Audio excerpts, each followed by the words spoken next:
El sol volvía a iluminar las calles del pequeño pueblo ubicado a varios kilómetros de distancia de la Ruta 14. Un pueblo donde solo había pocos habitantes y en donde todos se conocían. El lugar era hermoso, los campos florecían de trigo y maíz en el verano y en el invierno el ganado aumentaba y llenaba el lugar de vida. En uno de esos campos trabajaba Omar. Hombre de aproximadamente medio siglo, conocedor de toda tarea rural, agrícola y ganadera. Era uno de los pocos que tenía conocimiento en las lenguas indias, ya que su madre era descendiente de aborígenes. Omar se dirigió a la estancia a trabajar y en el camino antes de salir del pueblo saludó a Chiquito que siempre saludaba antes de partir. Omar estaba trabajando en los campos, arriando animales, hasta que de pronto escuchó un golpe, algo que hacía un ruido grave pero muy despacio. Con su caballo comenzó a recorrer el lugar para saber qué era lo que estaba escuchando, y se acercó a una pequeña laguna que había en los alrededores. Al bajar del caballo y oír con atención, esos golpes provenían de las aguas turbias, y observaba que algo brilloso comenzaba a emerger desde el fondo hasta llegar flotando a la orilla. Se acercó a la orilla y tomó el objeto. Era una manija plateada, que tenía grabada en todo su relieve lo que parecían ser rosas. Omar miró con atención una vez más y al ver que la noche se acercaba, decidió guardar la pieza de plata en el bolsillo y llevársela a su rancho.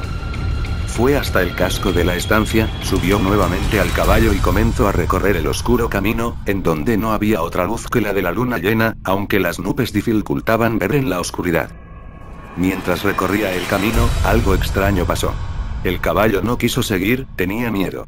A Omar le pareció extraño, porque el caballo nunca había reaccionado de esa forma y siempre fue fiel a sus órdenes, pero esta vez el animal estaba asustado, y no quería seguir caminando.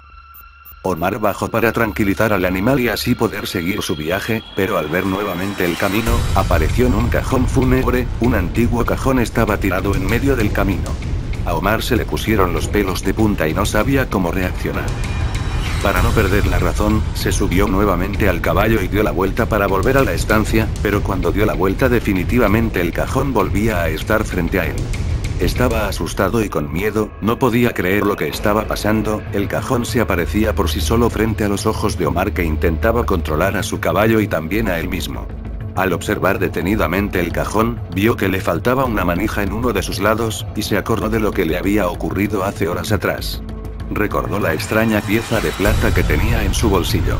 Al sacarla de su bolsillo, la lanzó cerca de donde estaba el cajón, y esta manija por sí sola comenzó a moverse hasta acoplarse nuevamente al antiguo cajón, el cual comenzó a abrirse lentamente. Omar observaba con atención lo que pasaba, hasta que vio que algo salía de su interior.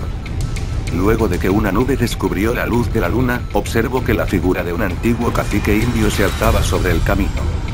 Omar se bajó de su caballo, el cual al ver que su jinete no lo controlaba, corrió despavorido por el camino hasta desaparecer en la oscuridad. Los ojos del cacique comenzaron a tomar un color verde brilloso, y comenzaba a llenarse su cara de furia, se notaba en sus expresiones. El indio sacó una pequeña hacha y comenzó a correr, decía Omar que inerte miraba el espectro. Sin dudarlo, Omar sacó el cuchillo que siempre tenía guardado en su cintura y la lucha no se hizo esperar. Ambos cuerpos se trenzaron en combate, y los cortes producidos por el hacha en el cuerpo de Omar se mostraban profundos, mientras que el cuerpo putrefacto del indio solo arrojaba sangre podrida de las puñaladas. Al ver que su vista comenzaba a nublarse, Omar se entregó a su destino, y un hachazo proveniente del indio muerto lo dejó postrado en el piso. Una noche oscura, José volvía de la antigua estancia, y encontró tirada en el camino, una manija de plata que brillaba en la oscuridad. Al bajar de su caballo para poder tomarla, vio que un cajón se apareció sobre el camino, y notó que faltaba la manija, la cual arrojó al lado del mismo. Al comenzar a abrirse el cajón, José observaba asombrado, y en la oscura noche se apareció una figura, la cual distinguió claramente. Era ese hombre que había desaparecido una noche en el camino hace más de 30 años, el cual él saludaba de pequeño. Ahora Omar, o lo que quedaba de su putrefacto cuerpo cortado, no lo quería saludar, solo quería matarlo con su cuchillo en mano para poder abandonar ese camino para siempre.